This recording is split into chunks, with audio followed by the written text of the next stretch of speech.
In today's video, I'm going to teach you how to generate time activity reports by employee or customer and then export those reports to Excel or PDF files.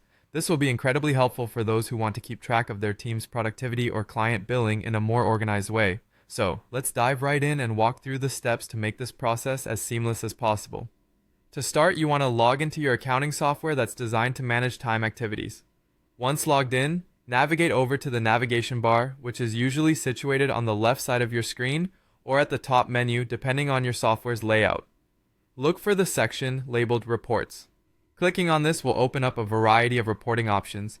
Among these options, you're going to look for Time Activities by Employee or Customer. This report is specifically designed to break down time entries either by individual staff members or clients, allowing for detailed insights into how time is being allocated across different projects or tasks.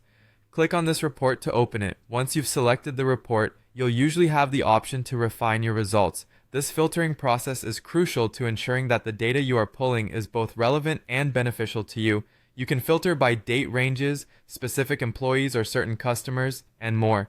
Take a moment to think about what specific information you want in this report and adjust these filters accordingly. Once you're satisfied with your filters, go ahead and run the report. This process might take a few moments depending on the amount of data it needs to process, but it's all automated, so just let it do its work. After your report has been generated, review the data presented to ensure accuracy. Look over the entries to verify that everything appears in order and makes sense for your intended purpose.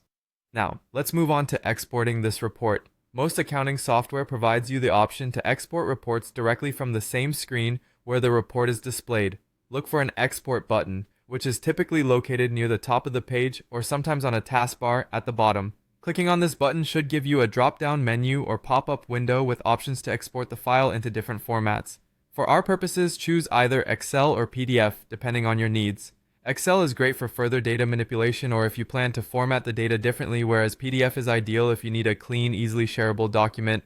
After selecting your preferred format, you may be prompted to save the file. Simply choose the destination on your computer where you would like to store this report and hit Save. Now the file is ready to be opened, emailed, or otherwise utilized as you see fit. And there you have it, a full rundown on how to generate and export time activity reports by employee or customer. I hope you found this walkthrough helpful, and stay tuned for more tips on optimizing your business processes.